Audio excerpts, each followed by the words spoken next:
po tayo dito sa question naman, mula naman sa Calawag, Quezon, galing kay Alex Leonor, 0908-602-9359.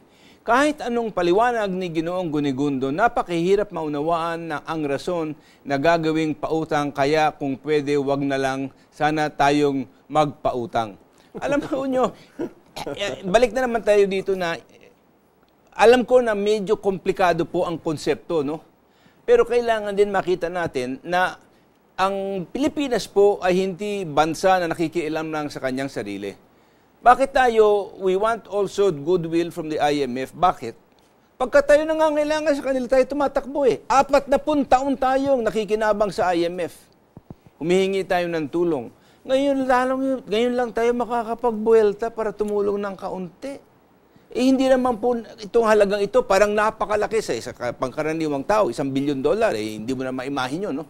Pero in terms of nations, that is very small. At saka hindi lang naman tayo ang sumama dyan sa pondong yan sa IMF. Mahigit sa 20 bansa po sa buong mundo.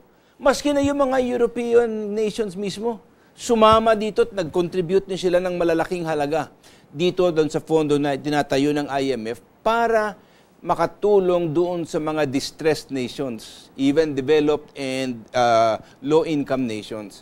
Kanya po dito, ang kanya pinagpidiinan namin dito, kailangan po nating hiwalayin yung kahirapan sa loob ng ating bansa at kung anong ginagawa ng pamahalaan para mabigyan ng lunas ang kahirapan. Pwede ho natin simplahan yan kasamang Ray. Ganito, gawin natin. Ano? Mas simple pa. Okay, sisimplihan natin.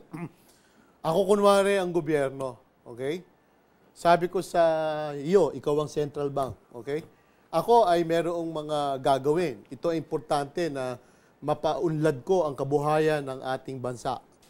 Pero kapag may nangyaring problema, kinakailangan meron tayong pagkukuhanan ng reserba. So ito ay, itong maliit na perang ito, hawakan mo yan, hindi ko gagalawin yan unless absolutely necessary. Okay? So ikaw, pinagkalooban kita sa pamamagitan ng batas, ng kapangyarihan at karapatan na pamahalaan yung perang ibinigay ko sa iyo. Okay? Pero hindi ko gagalawin yan kasi pinagbawalan ko rin ang aking sarili sa pamamagitan ng batas na hindi ko pakikialaman yan unless absolutely necessary. Ikaw naman, pinautang mo yan, ikaw ay nag-i-invest sa iba't ibang instrumento. Okay? So kahit meron po na request mula sa ibang bansa o walang request mula sa ibang bansa, libre ka na magpautang kahit kanino doon sa mga foreign governments or international financial institution, pero hindi mo po pwedeng ipautang yan sa akin, hindi mo pwedeng ipautang yan sa aking mga kapatid kasi bawal.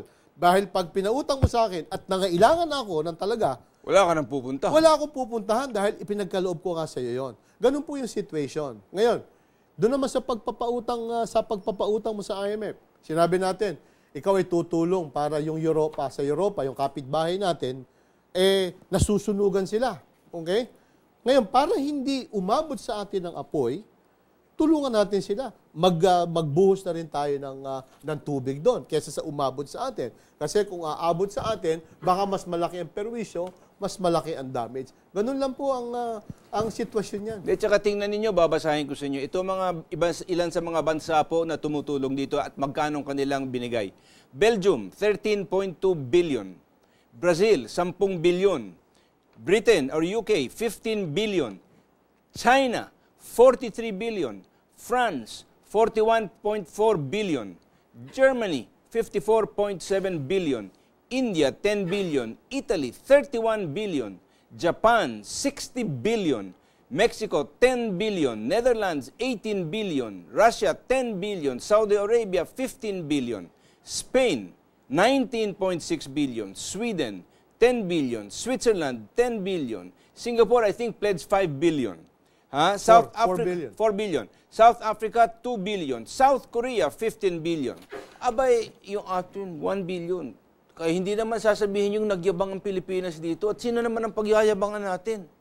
Wala namang who will get impressed with our 1 billion? Sa katunayan nga, hindi ho pagyayabang yon. Ito po ay isang pagkilala na kung hindi po tayo tutulong doon sa mga kaibigan natin nagkakaproblema sa ibang bansa, baka tayo rin ay maapektuhan. Kagaya po ng sinabi ko kanina, mahirap po bang maunawaan na kapag humirap ang buhay sa Europa, baka maaaring tamaan yung Mga workers 17% ng ating workers' remittances or 13% of our exports. Ganun po yan. Kung tutulong tayo doon, matutulungan din natin yung ating ibang kababayan na nakatira doon at umaasa rin doon po sa kabuhayan ng Europa. Kung hindi bumagsak ang maging mas masigla ang ekonomiya ng Europa, makikinabang tayong tiyak. At ang pakinabang natin yan ay higit pa doon sa 1 bilyon na ating pinahiram sa IMF na napakaliit naman when you come in terms of the world. No? From 0906-248-8950, George Lopez of Baguio City. Good PM, Carey. Nangyari na ba sa bansa natin na ginamit natin ang reserba? Anong taon nangyari kung meron man? Please move the cursor. Kung meron man, kung hanggang dyan lang, ay kulang itong question na ito. Ano bang ibig sabihin kaya ni Kuya George dito, nangyari na ba sa bansa natin na ginamit natin ang reserba? Well, sa pagkakaalam ko, ay may mga pagkakataon na nagbenta ang Bangko Sentral ng dolar. Alam mo, upang sa ganon, ito ay makadagdag doon sa liquidity. Kasi pagka nagka-problema ang isang bansa, at ang mga market players nakita nila, naku, wala ng dolyar yan. Magkakaproblema yan. Ang mangyayari niya, magpupulasan po sa ating ekonomiya, yung mga investors dito, maski na yung mga domestic investors natin.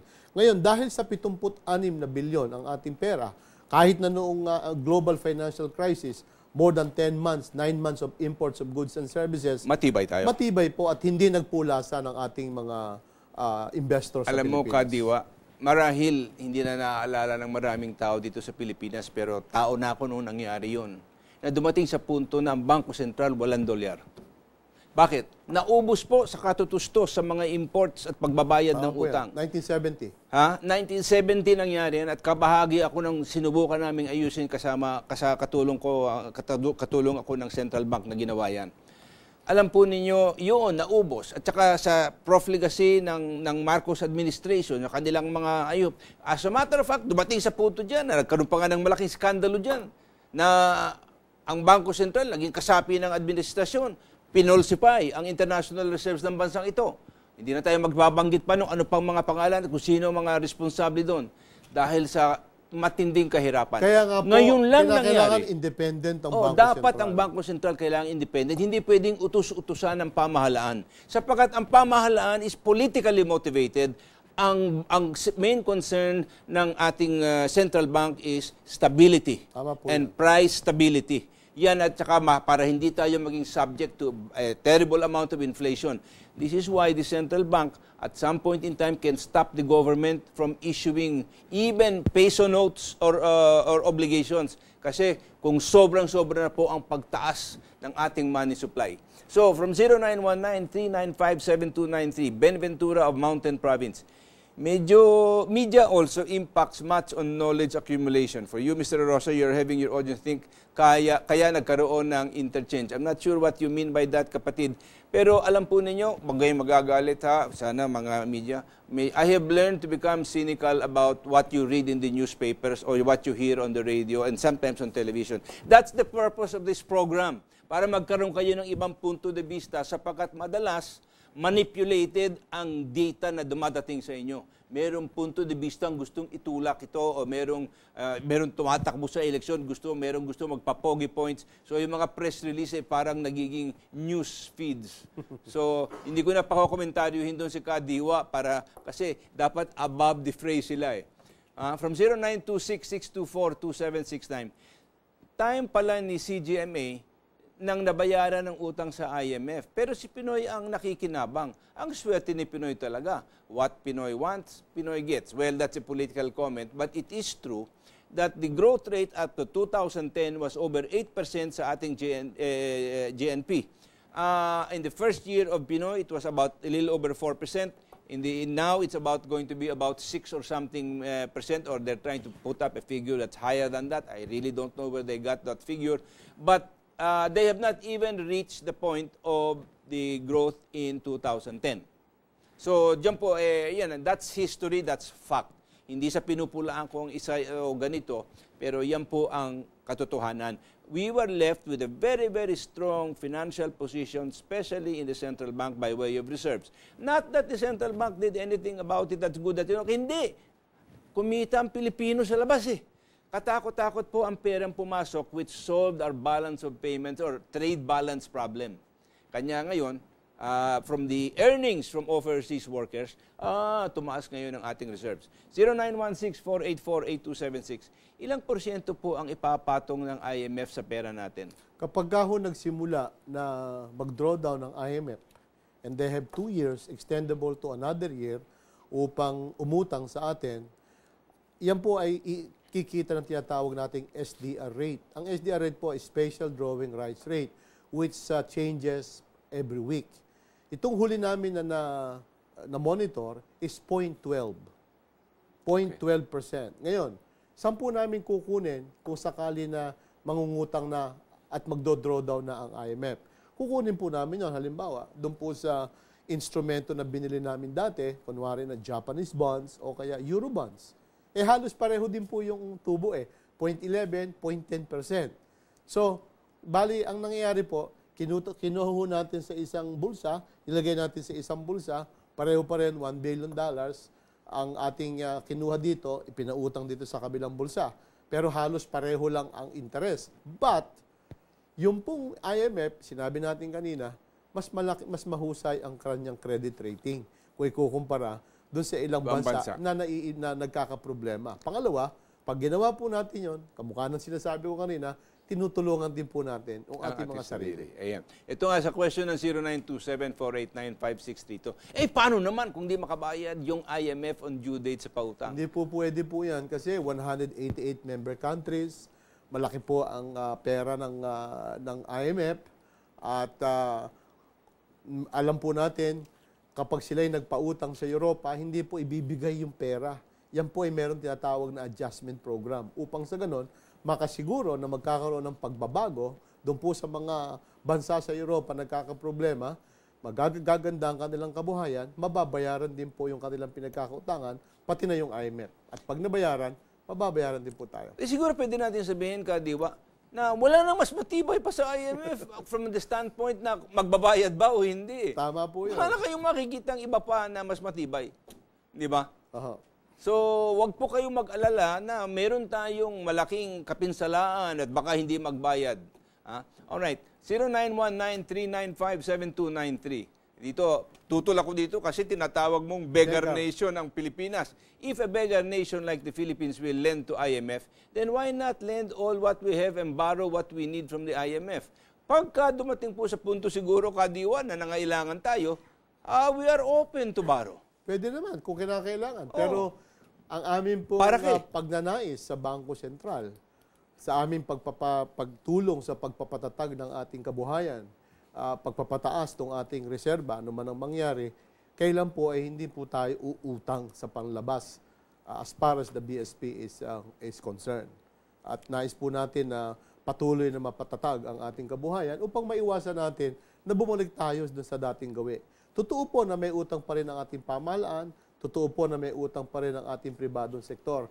Pero kung titingnan po ninyo ang numero, 10 years ago versus today, unti-unti na pong nababayaran yan. At habang lumalago po ang ating kabuhayan, nababawasan ng unemployment at sana ay tumataas din ang kabuhayan ng ating mga kababayan, hindi na po tayo kinakailangang mangutang pa. Okay, from 0906-447-493. Good PM. For the loan extended to IMF, are these the dollar reserve requirements on dollar deposits of our local banks? Hindi po. Maraming konsepto siyang pinagsama sa amin, no? Meron po tayong secondary reserves na tinatawag. Ito po yung foreign currency deposit sa Pilipinas. Ito po yung kapag kayo ay may perang dolyar, pwede kayong mag-open sa commercial bank.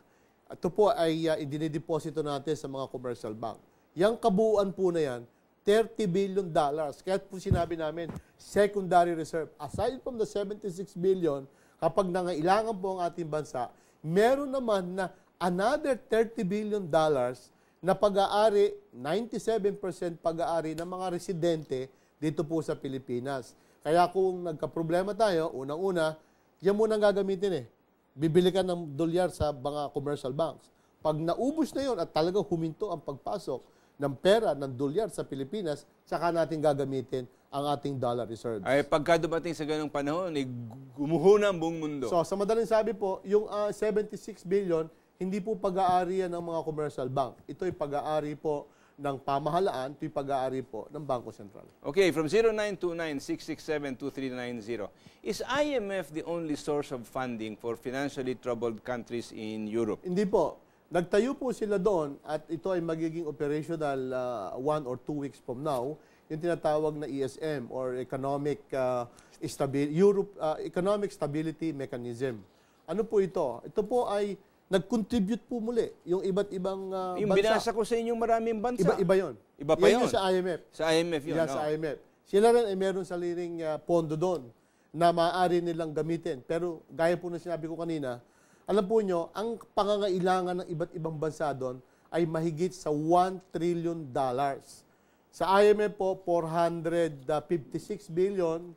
Diyan po sa ESM, mahumigit kumulang 400-500 billion dollars. So halos nandun pa lang sa 1 trillion. Tsaka itong atin agreement pa lang. They have 2 years, extendable for 1 year to Tama po draw on yan. it, Tama and po they yan. have not yet drawn on Hindi it. pa. Hindi pa po. Ayan. Okay. Okay, so nakikita po natin. 0908-946-2740. The Philippines is not experiencing what Spain's economic situation is. Tama ka. Kasi doon, ang unemployment, official, 24%, sa nasabi nila, closer to 40%. Yet, their central bank pledged much higher than Philippines. Congrats to Mr. Diwa. He's explaining it very clear. Kasi ang Spain po, Salamat tingnan po. natin kung anong sinabi dito, nasaan ba ang Espanya dito. Ayun, they contributed 19.6 billion to that fund. Ayan. Alright, 0929-667-2390. Would the GIR be available for paying the country's foreign debt? Kung ang pagpapakahulugan po nung nagtanong na yan kukunin ng gobyerno yung kunwari $2 billion in debt payments mula sa reserve na 76, hindi po pwede. Pero kung ang gobyerno po uutang dito sa domestic markets at bibili ng dolyar sa Pilipinas, bebentahan po natin sila. Pero Okay. hindi po natin pwedeng pautangin at kunin yon para ipambayad ng utang ng gobyerno. Hindi po. The government will have to pay for its own ano. Kailangan pong bilhin ng gobyerno Yung dollar pong, nila, dolyar, pambayad nila sa pang-utang na panlabas. Pero katulad nung sinabi ni Kadiwa dito, inayos na nila ang mga maturity niya na maski na sa susunod na 10 taon, hindi tayo mahihirapan. Masyadong mabababa na ang amortisasyon na kailangan bayaran. Maganda ang programming na ginawa nila sa debts ng ating bayan, whether private or government. From 0906-2488950. Kung ganun pala, bakit di natin lakihan ang pautang natin para medyo malaki ang interest na makuha natin? Alam Ito po nga, nyo, 1 billion lang, 1 binabatikos billion, ka na. Pinaglalabanan na po sa buong Pilipinas tama na po yung 1 billion kasi naka-invest naman po yung ibang 76 billion sa ginto, sa hard currency, at saka naka-invest po yan sa iba't ibang instrumento. Yung pong $1 billion, sa tingin po namin, ay makasasapat na upang maipakita natin ang ating solidarity sa iba nating kaibigan sa ibang bansa at para sa ganun din, makatulong din po tayo sa ating mga kababayan. Okay, 0926-624-2769. Okay lang tumulong o magpautang sa IMF, pero bakit hindi na lang sa Pilipinas gamitin ang pera? Ang daming dapat paggamitan, lalo na sa health and education. Sa bagay, sabi po ni Pinoy, tuwid na daan pero madumi at matinik ang daan na yan. Kaya kayo ang boss ko, yung palay, kayo ang boss-a-boss, ang boss-a-boss. Alam po ninyo, ito yung pinaliwanag ni Kadiwa kanina, hindi ba? Hindi po pwedeng gamitin itong international reserve na ito na ang 1 billion ay kinomit sa IMF para gamitin for domestic programs. Hindi po pwede, kailangan ang perang gagamitin ng pamahalaan manggagaling sa kanilang budget mula sa mga buwis na kanilang kinukolekta sa taong bayan taon-taon. So hindi maski ang panawag natin, sana ang mga tao magbayad din ng tamang buwis para sa ganun hindi hikahos ang pamahalaan to finance all of the needs in education, for housing, for infrastructure, for medical health at napakarami pa pong ibang mga bagay para palaguin ang ating domestic economy. Dagdag po natin para i-stress din natin kasamang Ray. itinakda na po sa batas. Hindi po, Na illegal hindi na po eh. pwedeng galawin. Okay? Kaya po nakatali ang kamay ng Bangko Sentral. No? Unang-una, hindi dapat gawin. Pangalawa, hindi po pwedeng gawin ayon sa batas. Otherwise, makukulong po kami. Okay? Mariwanag din po sa batas, the central bank cannot engage in development financing. Ang ibig sabihin ho niyan development financing, bibigay mo sa gobyerno, ang gobyerno bibili ng infrastruktura, bibili ng magtatayo ng classroom, bibili ng iba't ibang mga libro para sa mga estudyante. Bawal po sa batas 'yon. Hindi pwedeng gawin po ng Bangko Sentral, kanya pasensya po kayo na gusto nila ang tuwid na daan. Unfortunately po, nabusan naman tayo ng panahon. We have had a very interesting discussion. I hope medyo bumukas po ang isipan natin on how to consider this issue of the 1 billion commitment to the IMF na pautang natin sa kanila, na it's the safest placement that the central bank can ever make, at kumikita pa ng kaunting interest sapagkat po sa international market ngayon ang bababa talaga ng interest ng dollar eh. But so yan po, and I hope that you will not listen to everything that you read on the newspapers or hear from the radio or even on TV. Marami dyan po mga jaundiced mga perception na kanya kami nandito. Sinusubukan natin magpaliwanag at makita ninyo mula sa ibang punto de vista so you can come to a better and informed decision. Salamat po sa inyong pagtangkilik sa gabing ito. Thank you, Kadiwa, for being with us. We'll see you next week. God bless you.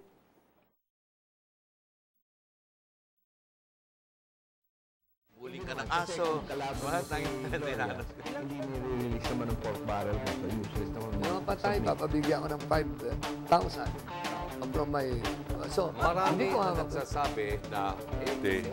Dahil baka mangyari, lahat ng madi-dismiss, mang-hostage na lang para ma-reinstate.